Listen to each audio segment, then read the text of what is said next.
I've been having some pretty amazing breakthroughs in the world of manifestation and creation, magic.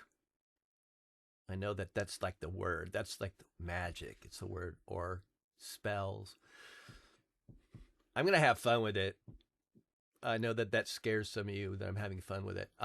This is my experiment. This is my experimental life of creation.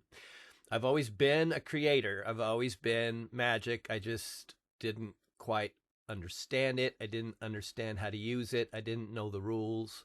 And I've been learning over the last, especially the last 3 years, I've learned more of the rules, and even centering more strictly on the rules over the last 6 months, I think, has been kind of how it's happened.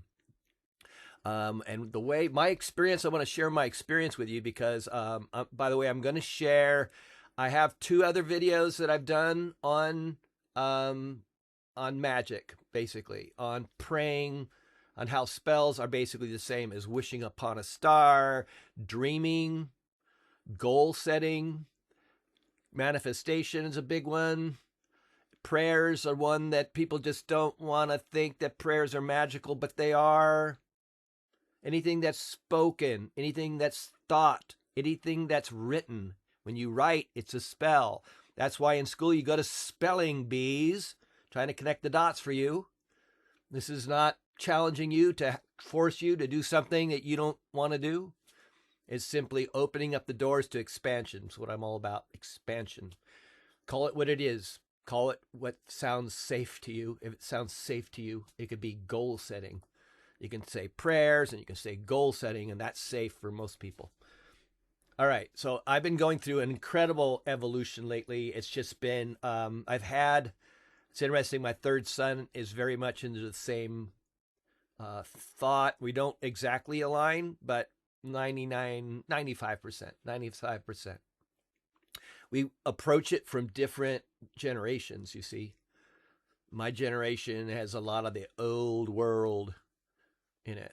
Okay, so what I want to speak to is the evolutions that I've been going to. I want to share my experience with you so that you can kind of connect and click onto a similar experience. And what I want to say near the beginning, because most people pay attention at the beginning, and then as it goes on and on and on, people drift away. And I can understand that. People got things to do. But I want to say that one thing that's particularly become very obvious to me is that my connection, I've been having these moments. I've had two, three kind of major moments, I would say, where I've had like these, I've woken up in the morning and I've had these most amazing connections. I want to say that I think I've already spoken to the idea of dopamine and serotonin, melatonin, serotonin, the drug that helps you sleep, the drug that helps you connect. Okay. And this morning I had about an hour of the most amazing manifestation creation dream that I've ever had to this date. I've had a couple more, two, like I said, two more where it's just been like everything clicks. I think this morning I was able to make it last, and that's what I've been working towards is because manifestation and creation, the mental part, the part where this soul of ours does the creating, it's the spark of divine in us, which, as we're learning, comes from the heart center, the Sophia center of the body. Sophia meaning wisdom. Sophia is Mother Earth meaning wisdom. And the wisdom is right here. The wisdom is here. And you feel it here. It's what rings true. It says resonation. It says it aligns. And you can feel it here. In the same way, I have a habit that I've had since my kids were kind of into their teenage years. I got this habit of putting my hand on their heart. I just did this. It was like kind of divine waking me up a little bit. And I got the habit, I love to put my hand right on their heart. And I do that with other people too. But I want to have my hand on point. There's 0 point, which is the heart. 0 point for the body. And so what I want to get back to the idea that what I've been experiencing more than anything is that I get this connection. I feel this dopamine and the serotonin helps strengthen, and it kind of is a relaxation state. But what I'm finding is that there is like this amazing connection that I can then start to go through my list of desires, things that I want to do, things I want to achieve. And I have been using this moment to clean my energy, purify my energy. I do almost like a mantra, speaking in my mind. I don't sometimes out loud, but mostly in my mind, of cleaning and clearing and pushing back all the negativity and nastiness, because there's a lot of it. The more you evolve, new levels, new devils, they say. So, when you start to click into your special divine purpose, you're going to find that more are coming around to try and spoil it for you. They want to spoil it for you. And I've had that experience, absolutely. But I'm finding that there is this magic moment in my morning. I'm kind of doing most of my real organized mindfulness of manifestation and creation in the spiritual world. Basically, a warning to my angels and ancestors. This is what I'm looking at. This is what I'm doing, right? And I'm doing it with that dopamine as kind of like this amazing connection. It's like the most powerful connection I ever have is when it's in my morning. It's when I have that dreamy feeling. And if I can purify, what I've noticed is that you will find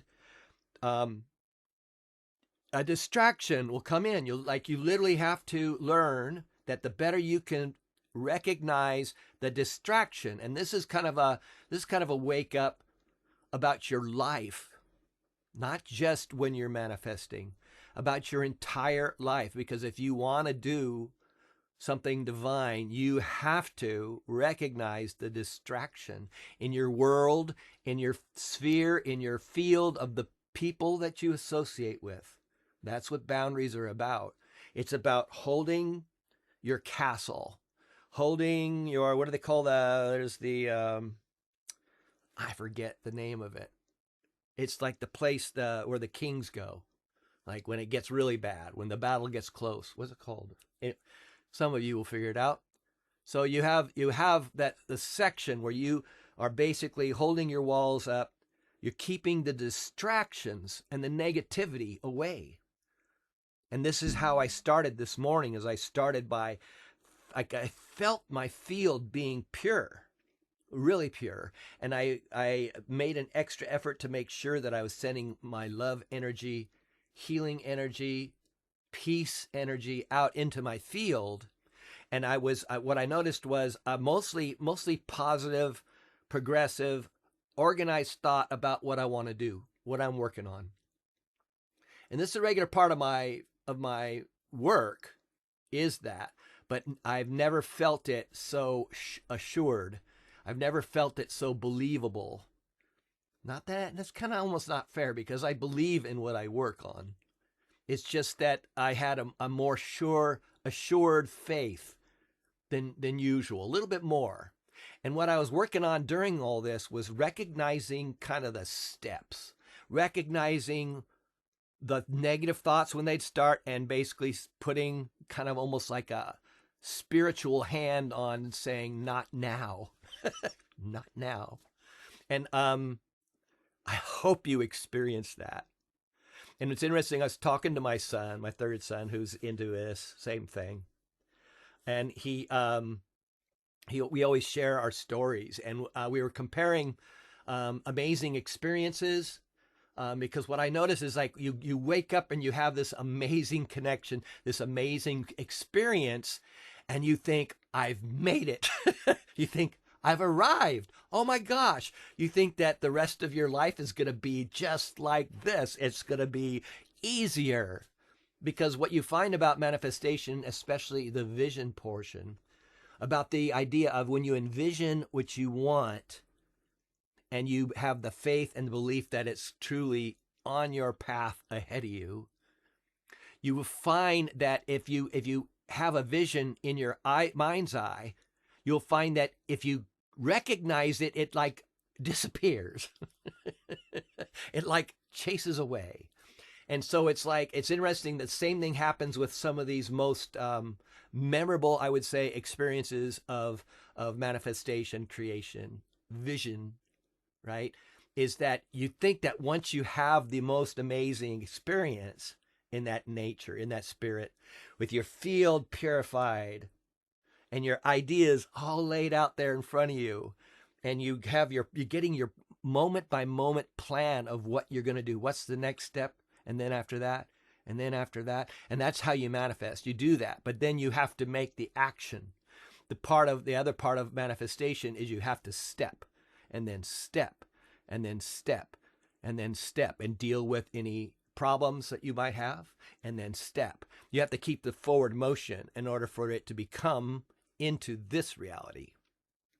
So what we were comparing when I was speaking to my son about it was this whole idea that you think you have arrived at this amazing place, and you have this belief in that moment that the rest of your life is going to be just like this. And it's interesting that as you go into your day, the day that this potentially happens, like, because it usually happens to me in the morning. I've had them also at night just before bed sometimes. And I have had them in the middle of the day. But I would say 99% of them are like in the morning when I'm just waking and I've got that drooly, drippy dopamine in my system. And it's kind of interesting because as you wake up, as you start to awaken more, and that dopamine starts to get used up, you will find that all of a sudden reality hits you. Reality hits you, and it's not as you was hoping. You were hoping that your entire day would be just like that, you know. And so then maybe you're kind of hopeful that the next day it'll be like that. It's not. But it's interesting that they seem to be happening for me more frequently. I'm trying to get to a point where I am in the moment. I'm trying to pick up on the parts. How does it feel? What am I thinking of? What am I doing? What's my procedure? You know, what type of cleansing am I doing? What am I doing to purify my field? What am I speaking in my mind? What am I thinking? And try and get to where you create a pattern that you can do the next day, right? And the most important part of, that's not true though. One of the more important parts is to understand that what happens is you have to basically really take control, take the bridles on your mind. You cannot allow it to be distracted. And that's part of the boundaries, as we spoke of, but it's also kind of the mental boundaries, recognizing a thought, acknowledging when something comes in that's not the same. It's not part of what you're working on. It's from the outside penetrating in. And you have to recognize it and basically say, not now, go away. Okay, well, this is kind of longer than usual. I know that not too many of you will finish it to this point. But so the game is of becoming amazing at manifesting, I will say. As I was showing the videos I'm going to put down below, I talk about the ideas of magic in the first one, and then the second one is about building the foundation, which is love. And a lot of people who are into magic and spell work and stuff, and they do the dark magic because they're doing it in ignorance. If they're doing it in ignorance, it's dark magic, right? If they're doing it in ignorance, it's black magic. If they're doing it with evil intentions, then it's even darker. Okay, so what you have to understand is that you have to have the foundation of knowing the rules. Knowledge makes it white magic. Knowledge makes it creation. knowledge of that love is at the core of creation. Why? Because you're not going to get the support of celestial beings, of divine beings, if you're doing dark things. Do you get that? You can't do things in ignorance. You can't do things that are meant to harm, because do no harm is our core, right? Loving yourself. God is love. I put God in me. I take God and I put God in me. God is in here because God is love, and I fill this with love, to where love is like this flow that just constantly emanates from me. And every relationship with every person, every conversation is kind of focused on love. That's how you know that you've got this divine guidance, right? You can take the time to ask your guides, your angels, your warriors, all of those celestial beings that are there with you are waiting for you to ask for help, ask for guidance. It should be a part of your regular conversation with the divine. You ask, and you will find, if you listen, if you ask and then listen, you will find that the answers come very quickly, and they don't always come the same way. Sometimes they're quick. Sometimes it's kind of just something that makes sense all of a sudden. So what you asked about, just all of a sudden you make sense of it. It comes that way. Sometimes you have a vision. For me, if I run into some sort of a physical problem that I need to solve, I ask for help, and I get like a step by step. Do this, do this, do this, do this, and this. That's how I get it. It's a vision. And it's a part of every part of my day. Even something that I'm not even paying attention to, maybe, right? I may not even be paying that great of attention to it. But I naturally have learned to ask for help. And then I naturally start to notice that I get step by step by step. I don't care if I'm putting my Tupperware away. It'll tell me, I'll look with my eyes at the setup, and my mind will start showing me what goes into what. And you may try and give yourself credit for those types of things, but I believe that we are more of a receiver. Sender-receiver is what we are really supposed to be. And that the information coming in is basically assistance. Anyway, that's how I look at it. I hope this helps you. So beyond having this foundation, there's many things, including knowing the rules, that you cannot do harm with magic. The only people who are successful doing harm with magic are people who are surrounding themselves with people in low, nasty frequency, with unhealed wounds. And then they can do magic on the others that are in the soup with them.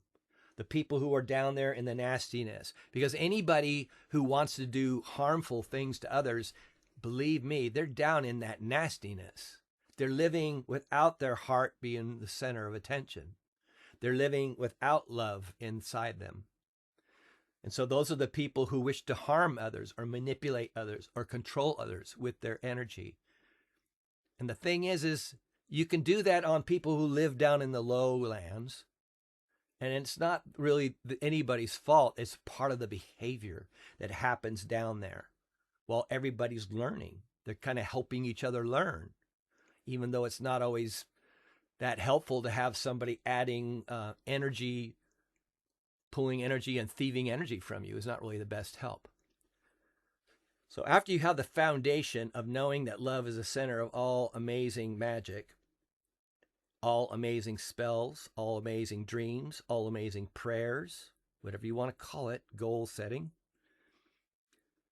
that love is the center of it, and truth is the center of it, love and truth, and the truth and light are the same, and you have to control the mind.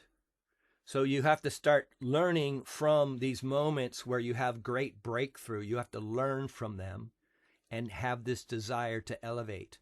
Well, how can I do this better? How can I be more focused? How can I hold back the distractions? That's what it's about. The more you work on it, I'm going to keep giving you tips. The more you work on it, the better you'll get. Blessings to you all.